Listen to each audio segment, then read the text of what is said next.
చేయడం వల్ల నిజంగా అది ఇప్పటికి 12 సంవత్సరాలైన తర్వాత శ్రీ గణేష్ అన్న ద్వారా నేను రిలీజ్ చేయడం, దానికి ఎనలేని ఈరోజు మీరు అసల ఫస్ట్ డే రిలీజ్ అయిన ఫస్ట్‌లో రిలీజ్ అయినప్పుడు కూడా ఆ విధంగా టికెట్ల అప్లికేషన్ లేవు. ఈరోజు ప్రతి ఒక్కళ్ళు కూడా అన్న మాకు టికెట్లు ఇప్పించన్న మొత్తం వరల్డ్ వైడ్ మేమే చేసాం. ఎక్కడైనా సరే స్క్రీన్‌లు పెట్టిన 5 నిమిషాలకి, 10 నిమిషాలకి ఫుల్స్ అండి. ఎన్ని స్క్రీన్‌లు అలా పెంచుకుంటూనే ఉన్నాం. ఇప్పుడు సెకండ్ అన్ని థియేటర్లు కూడా ఫుల్స్ అయిపోయాయి. ఇప్పుడు అందరూ కూడా ప్రతి ఒక్కళ్ళు కోరుతుంది ఏంటంటే ప్రీమియర్. అసల రీ రిలీజ్ సినిమాకి ప్రీమియర్ అడుగుతున్నారు. అంటే ఆదివారం ఏయమని. ఎయ్యండి సార్ ప్రీమియర్ ఎయ్యండి ఫ్యాన్స్ అందరూ అడుగుతున్నారు. దాని గురించి కూడా ఆలోచిస్తున్నాం.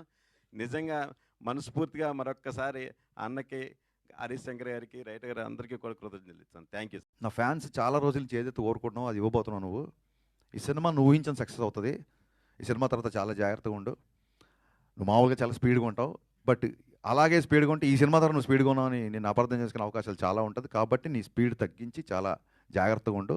This is going to be A block buster అని చెప్పి షేక్ హ్యాండ్ ఇచ్చి ఆయన అక్కడి నుంచి వెళ్ళిపోయారు. ఆ తర్వాత మళ్ళీ సినిమా రోజు కానీ సినిమా తర్వాత కానీ ఆ తర్వాత సినిమా రిలీజ్ అయినాక 4-5 రోజులకో 3 రోజులకో ఎప్పుడో కలిశారు. కలిసి బాగున్నావా, అందరు హ్యాపీనా, ఫ్యాన్స్ హ్యాపీనా అన్నారు తప్ప ఎంత కలెక్ట్ చేస్తుంది, ఏ రికార్డ్ కొడుతుంది, ఎక్కడ కలెక్షన్స్, ఎన్ని కోట్లు ఏంటి ఒక్క మాట కూడా ఆయన ఎత్తలేదు.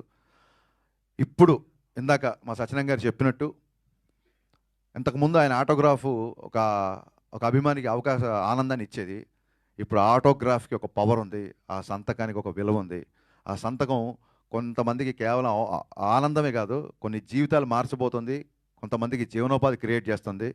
అంత పవర్ఫుల్, అంత శక్తి ఆ సంతకానికి ఇచ్చిన ఆ భగవంతుడికి, దాన్ని నిర్విరామంగా కృషి చేస్తున్న మన డిప్యూటీ సీఎం పవన్ కళ్యాణ్ గారికి, ఎంటైర్ గబ్బర్ సింగ్ యూనిట్ తరఫున మనస్ఫూర్తిగా జన్మదిన శుభాకాంక్షలు చెప్తూ long live Pawan Kalyan. Thank you.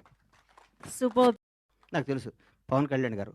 Pawan Kalyan గారి గురించి ఏం చెప్పమంటారు, ఎందుకు చెప్పమంటారు, ఎన్నేం చెప్పమంటారు. ఒక గొప్ప మానవత్వం గల వ్యక్తి, ఒక నిజాయితీ గల నిబద్ధత గల వ్యక్తి, నీతివంతుడు.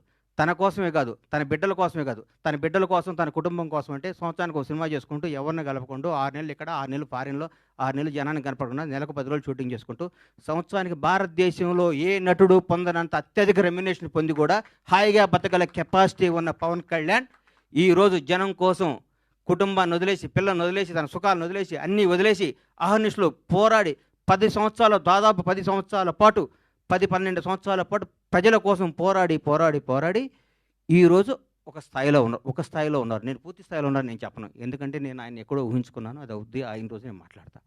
పవన్ కళ్యాణ్ ఒక నిబద్ధత గల వ్యక్తి, నిజాయితీగా బతికే మనిషి, నీతిగా బతికే మనిషి.